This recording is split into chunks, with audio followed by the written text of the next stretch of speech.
창세기 12장 하고요. 그리고 여러 군데입니다. 12장, 15장, 그리고 22장 이렇게 되어 있거든요. 네, 하나님께서 아브라함을 이제 선택을 하셔서요. 아브라함에게 오늘 창세기 12장에 보면 이렇게 말씀을 하십니다. 원래 아브라함이 어느 지역에 살았냐면 요즘에 그 이란하고 미국하고 사이가 안 좋잖아요. 원래도 안 좋았는데 이란, 이라크 그쪽 메소포타미아 그 지역이 원래 아브라함이 이렇게 있었던 그 고향 땅입니다. 그곳에서 이제 가족들과 함께 이렇게 아버지하고 친족들 이렇게 살았는데 하나님께서 이제 오늘 읽으신 본문대로 떠나라는 그 이야기를 합니다. 우리 너무나 잘 아는 그런 이야기인데요. 그렇게 해서 하나님이 약속하시고 지시할 땅으로 가라고. 그리고 먼저 하나님이 이제 복을 내려주시죠. 너는 복의 근원이 될지라 이렇게 얘기를 하시는데 복이 될지라 이 말은 뭐냐면요. 내가 복이 될 것이다 이 말씀이거든요. 복을 주시는 분은 하나님이시고 아브라함은 이제 복의 통로가 될 거다 이 얘기를 하고 있는 겁니다. 하나님이 복 주시고 너를 통해서 이제 천하 만국 사람들에게 복을 내려 주실 것이다 이렇게 얘기를 하고 있는 거죠. 아브라함은 복의 통로가 되는 그런 역할을 할 것이다. 창세기 1장부터 11장까지 무슨 얘기가 있냐면은 인류가 하나님과의 그 언약을 어기고 자기가 스스로 하나님이 되고자 하는 마음으로 이제 선악을 알게 하는 나무 열매를 먹고 약속을 파괴합니다. 선악을 알게 하는 나무의 열매 자체는 사실 이렇게 능력이 있고 없고 이제 그게 사실은 중요한 게 아니거든요. 중요한 건 뭐냐면은 하나님이 하지 말라고 한 그 약속에 있었습니다. 그 약속을 어기고 인류가 불순종하면서 그 다음에 태어나는 전 인류가 보면 하나님과 그 약속을 파괴하고 난 다음에 인간은 자기 스스로가 이제 왕이 됩니다. 왕이 되면서 자기 스스로가 세상에서 왕이 되고 권력을 잡고 그 결과 심판이 있게 됩니다. 계속 물로 홍수로 이렇게 심판을 내리시고 그 이후에도 다시 또 하나님의 말씀에 불순종하니까 언어가 혼잡하게 되고 이렇게 인류가 흩어지게 되는 그런 상황까지 되죠. 여러 가지 불순종 가운데 그게 이제 1장부터 11장까지 굉장히 그 11장밖에 안 되잖아요. 인류 전체 역사가 이제 거기서 한 번에 이렇게 확 이렇게 내려오다가 여기서 이제 스톱을 합니다. 천천히 가도 영화 보면은 그 초반에 전개될 때 굉장히 빠르게 전개되잖아요. 그러다가 이제 본론으로 딱 들어가면 어떻게 돼요? 시간이 딱 멈춘 것처럼 주인공에게 초점이 맞춰지면서 이제 어린애 보기 시기부터 자라서 이렇게 천천히 이렇게 가는 것처럼 성경도 좀 그렇게 되어 있습니다. 앞부분은 서두인데 인류 전체가 어떤 나쁜 짓을 했는지 하나님과의 그런 얘기가 있고 여기서부터 슬로우 모션으로 이렇게 천천히 갑니다. 그리고 하나님이 먼저 인간에게 찾아가시고요. 아브라함에게 이제 먼저 찾아가셔서 약속을 하시죠. 너는 복의 통로가 되고 내가 너를 통해서 복을 줄 거고 그리고 너를 천하 만민의 이렇게 복이 되게 하겠다. 천하 만민에게 이렇게 말씀을 하십니다. 근데 아브라함은 어떻게 했냐면은 믿고 그 얘기를 믿고요. 그대로 행합니다. 아브라함이 다른 얘기보다도 제일 중요한 거는 믿고 순종하죠. 그리고 친척 그리고 아버지 집을 고향 땅을 버리고 가나안 땅이라고 했잖아요. 요즘에 그 이스라엘 땅이거든요. 그 지역으로 이제 이동을 하게 됩니다. 의지했던 거를 뒤로 하고요. 하나님 말씀 듣고 그냥 순종합니다. 행동으로 옮기죠. 그거를 하나님이 보시고 굉장히 귀하게 보십니다. 그러면서 그에게 이제 자손을 별과 같이 그렇게 많아지게 하겠다. 바다의 모래알보다도 더 많아지게 하겠다라고 약속을 하시거든요.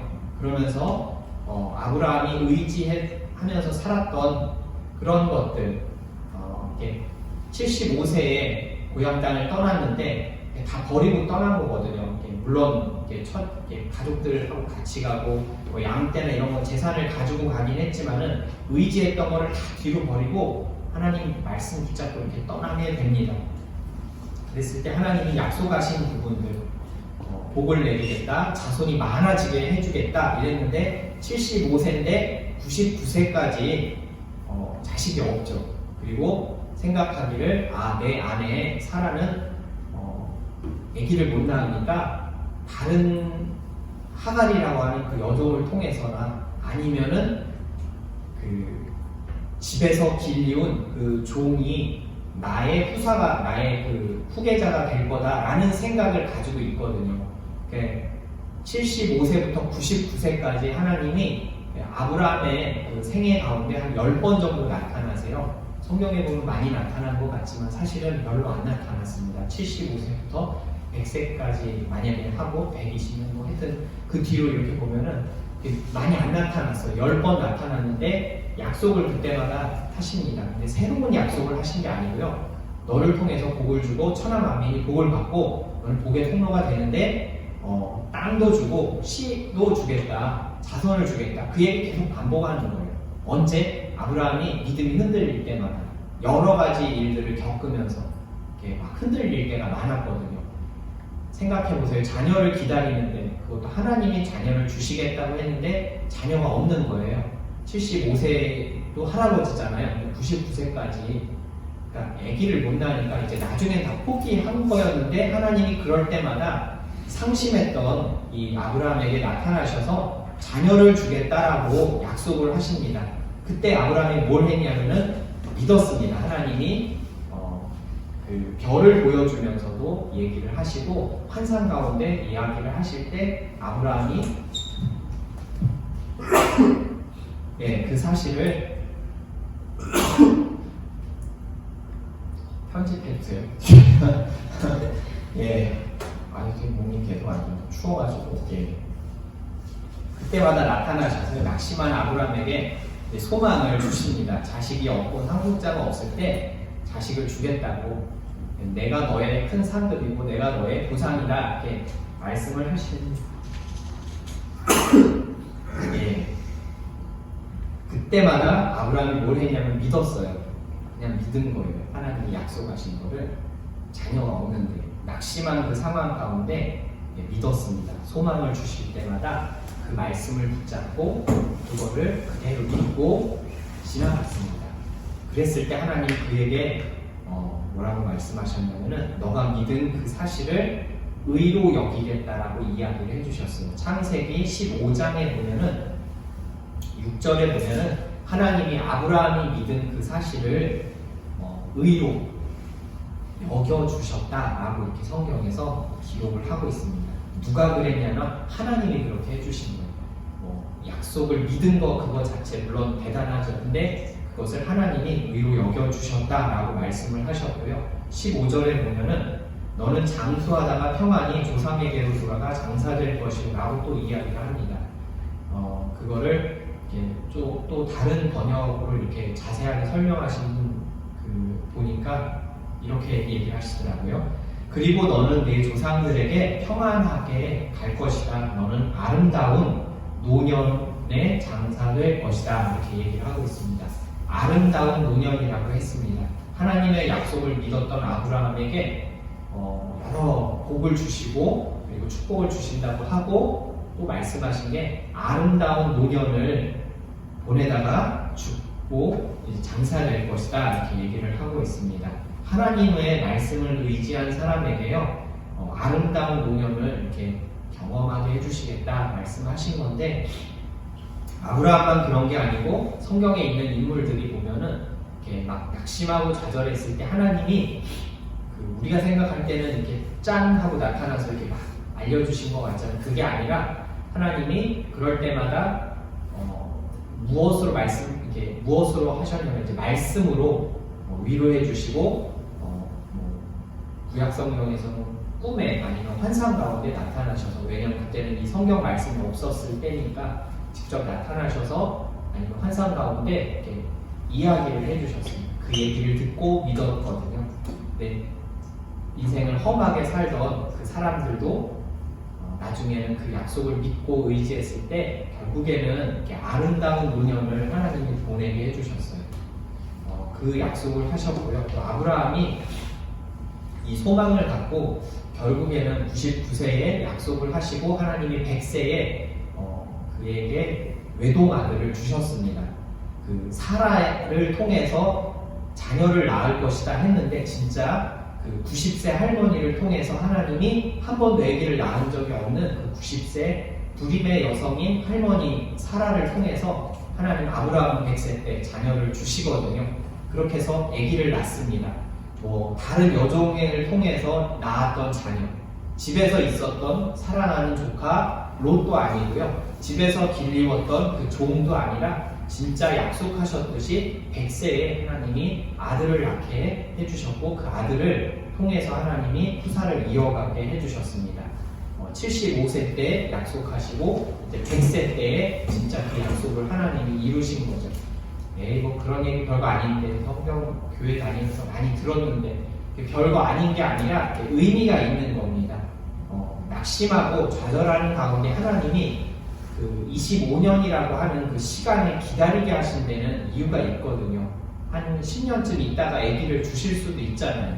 물론 10년 정도 있다가 아기를 낳긴 했습니다. 기다리다 안 돼서 이제 여종 하가를 통해서 한 86세에 이스마엘이라고 하는 아들을 낳기는 했습니다. 근데 육신의 다른 사람을 통해서 낳은 아들은 아니라고 하시고요. 하나님이 약속하신 그 사라를 통해서 주신 아들이 진짜 아들이고 후사라고 그렇게 말씀을 해주셨습니다. 25년까지 왜 기다리게 하셨을까요? 인간적인 그 방법도 아니라고 하시고요. 인간적인 그런 모든 것들이 다 무너지고 사라졌을 때, 기대할 것이 아무것도 없어졌을 때, 그때 하나님만 바라봤거든요. 아브라함이. 그랬을 때 하나님이 그 모든 것을 다 내려놓고 하나님을 의지한 아브라함을 의롭다고 하시면서 100세의 자식을 준 겁니다. 그래서 그 100세의 자녀를 안았을 때 아브라함의 기분이 어땠을까요? 저는 결혼을 안 해봐서 모르겠고 여러분도 안 해봐서 모르죠.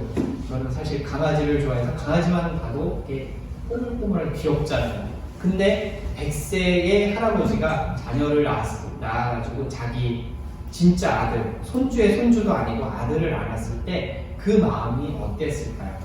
생각했겠죠. 이건 내 힘으로 된 게 아니다. 내 힘으로 아기를 낳은 게 아니고 사라의 능력으로 낳았다. 하나님이 약속해서 낳게 해주셨구나 라고 하는 걸 경험을 했죠. 그 뒤에 아브라함이 뭘 깨달았냐면은 하나님은 주신다고 약속하시는 것을 반드시 이루시는 분이구나. 그리고 능력이 없는 분이 아니구나. 하나님에게만 능력이 있구나라는 것을 경험을 한 거죠. 75세부터 25년 후에 아들을 얻었으니까요. 약속하신 그것을 진짜 이루시는구나, 내 힘이 아니구나 라는 것을 절실하게 깨달았죠.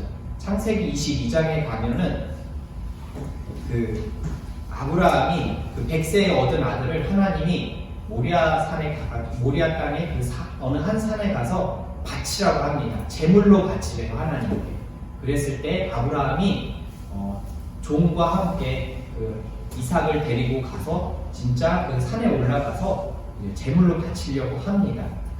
하나님이 왜 그랬을까요? 근데 아브라함에게는 히브리서 11장에 보면은 믿음이 있었어요. 어떤 믿음이 있었냐면은 노년에 얻은 그 아들을 하나님이 아무것도 없는 그 무에서 유로 만드신 하나님께서 이 아들 이삭을 번제로 바치라고 했거든요. 태워서 죽이라는 얘기입니다. 죽여서 태우라는 얘기인데 죽여도 하나님이 살릴 수 있다라고 하는 그 마음에 믿음이 있었던 거죠.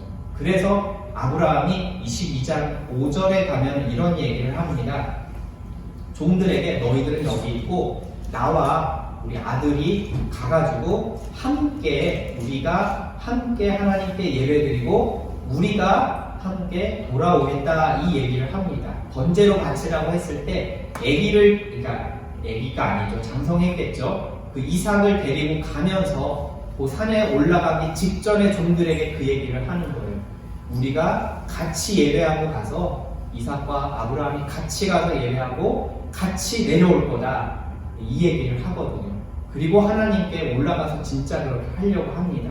그랬을 때 하나님이 그 시험 테스트에서 아브라함이 진짜 나를 경외하는구나 라고 하시면서 그 근처에 있는 순양을 보여주시고요. 그걸 대신 번제로 바치게 하는데 중요한 건 뭐냐면 아브라함의 마음에는 그 믿음이 있었습니다. 어떤 믿음이 있었냐면은 하나님이 내가 할 수 없는 그 가운데 아들을 주셨는데 이 아들을 바치라고 했는데 그 아들을 죽이기까지 바치면은 하나님이 이 아들을 다시 살려서 주신다라고 하는 그 믿음이 있었던 거죠. 그게 창세기 22장 5절에 나옵니다. 근데 우리나라 성경에는 이제 그 우리라고 하는 게 본문에 2번 이렇게 등장을 하는데 이제 그 부분이 사실은 살짝 빠져 있습니다. 그래서 물론 맞는 얘기긴 한데 의미가 이렇게 원어를 이렇게 보니까 더 분명하게 이렇게 나와 있더라고요. 믿을 수 없는 그 상황 가운데서 하나님이 이렇게 100세의 아들을 주셨던 그 하나님이 행하신다라고 하는 걸 아브라함이 믿고 있었습니다. 죽음 가운데서 살리신다라고 하는 믿음이 아브라함에게 이미 있었던 거거든요. 그 믿음을 가지고 모리아 땅의 그 산에 가서 바치려고 했을 때 하나님이 멈추게 하시고 아브라함을 정말로 하나님께서 그가 하나님만을 더 경외한다라고 하는 것을 아시고 아브라함에게 순양을 대신 바치게 하는 그 사건이 나와 있습니다. 그리고 여호와 이레라고 하죠. 하나님께서 준비하신다 이 얘기인데 여호와께서 진짜 원문을 이렇게 그대로 직역하면 나타내신다, 여호와가 보여지신다 이런 말씀이거든요. 그러니까 여호와 하나님께서 준비하신다 이거는 어떤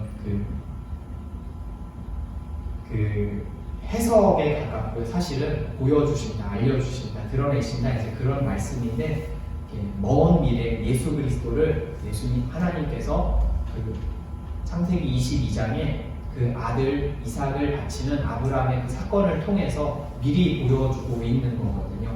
비록 그 준비했다라는 게 순양이지만은 본문에 드러난 건 그렇지만은 진짜 성경에서 말하고자 하는 거는 예수 그리스도를 통해서 미리 예비하신 것을 거기서 보여주고 있고 아브라함이 먼 미래에 대신 우리를 위해서 이 땅에 오신 예수님을 통해서 인류를 구원하시고 복을 내리신다라고 하는 걸 먼 미래에 보고 즐거워한다라는 이야기가 요한복음에 나와 있습니다. 저는 아브라함을 보면서 근데 오늘 대회 드렸나요?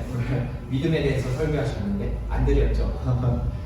믿음은 뭐냐면 이제 마땅히 당연하게 여기는 것을 그냥 하는 것이라고 했습니다. 우리 버스 노선 이렇게 보면은 버스 노선대로 이렇게 가잖아요. 아무리 길치여도 버스 노선대로 이렇게 움직이는 걸 사람들이 알거든요. 운전기사 그런 거 상관없이.